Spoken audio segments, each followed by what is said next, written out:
Selamat petang, selamat sejahtera Malaysia. MP PKR malu tertipu bila Anwar bersekongkol dengan kleptokrat.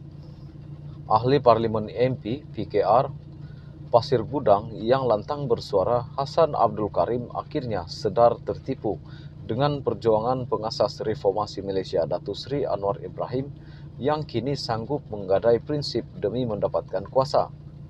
Hanya meluahkan kekecewaannya menerusi puisi setelah hampir suku abad turut berjuang menegakkan reformasi sambil menyatakan kenafian dirinya yang mempercayai ungkapan perjuangan itu selama ini.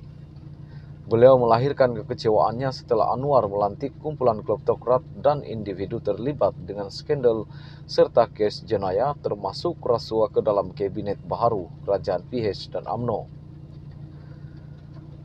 Menyifatkan beliau selama ini tertipu dengan laungan reformasi yang dibawa Anwar, Hasan juga seolah-olah menyesal kerana beliau turut terlibat menguar-uarkan prinsip itu ke seluruh ceruk rantau, mengajak rakyat memberi sokongan. Menerusi puisi yang disiarkan dalam Facebook hari ini, 5 Desember 2022, beliau terkenang bagaimana Anwar berulang kali memberikan jaminan kepada pengundi bahawa beliau tidak akan menggadaikan prinsip demi kuasa. Hasan berkata, dengan keyakinan terhadap jaminan itu, beliau memulakan perjuangan ke setiap penjuru tanah air tercinta ini. Semalam aku masih terdengar-dengar. Kau berkata, kita tidak akan menggadai prinsip demi kuasa, maka aku percaya. Lalu aku kumandangkan suara keyakinanku ke setiap penjuru tanah air tercintaku. Ke bukit, ke gunung, ke lembah, ke lurah, ke tanah, ke darat, aku berbicara bahawa hidup ini hanya sekali.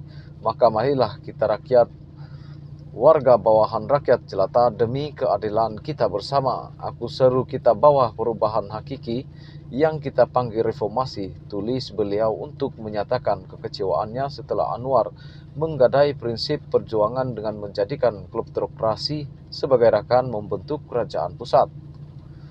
Menerusi puisi itu, Hasan berkata setelah kecewa dengan apa yang berlaku, beliau tidak mahu lagi bercakap mengenai reformasi. Kini aku malu pada diri sendiri, aku malu untuk ucapkan kata-kata keramat itu lagi.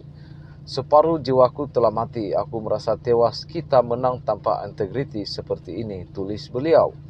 Pada Jumaat lalu, Anwar melantik beberapa kleptokrat klaster mahkamah termasuk Datuk Seri Ahmad Zahid Hamidi sebagai timbalan Perdana Menteri walaupun Presiden UMNO itu berdepan 47 pertuduhan jenayah termasuk rasuah dan pecah amanah melibatkan jutaan ringgit. Sebelum ini, Anwar yang juga ahli Parlimen Tambun ketika kempen pilihan raya umum untuk semata-mata menarik undi telah beberapa kali mengulangi kenyataan bahawa kerajaan yang akan dibentuknya tidak akan memasukkan ahli politik yang terpelit skandal. Namun langkahnya melantik Zahid dalam kabinet baru mencetuskan kemarahan di mana sebahagian ahli politik PH dilihat terpaksa mempertahankan keputusan itu, mengatakan lantikan Zahid adalah perlu supaya Anwar dapat terus berkuasa. Zahid yang juga pengerusi Barisan Nasional BN memainkan peranan penting dalam mendapatkan sokongan ahli parlimennya terhadap Anwar walaupun dia mendapat tentangan dari dalaman UMNO sendiri kerana mengabaikan ketetapan perhimpunan parti itu yang tidak membenarkan sebarang jalinan kerjasama dengan Anwar dan DAP. Sebelum kabinet diumumkan, Hasan adalah antara MP PKR termasuk Nik Nazmi Anik Ahmad yang memberi amaran kepada Anwar supaya tidak melantik pemimpin yang berdepan pertuduhan rasuah di mahkamah. Namun mulut Nik Nazmi yang juga MP Setiawangsa itu kini tertutup setelah dilantik menjadi Menteri Sumber Asli, Alam Sekitar dan Perubahan Iklim. Dalam sebuah hantaran Facebook minggu lalu, beliau menyatakan kempen pilihan raya baru-baru ini adalah berpandukan dasar utama PH yang melawan rasuah selain turut menggesa Anwar supaya membentuk jemaah kabinet yang bersih dari gejala rasuah dan pecah amanah.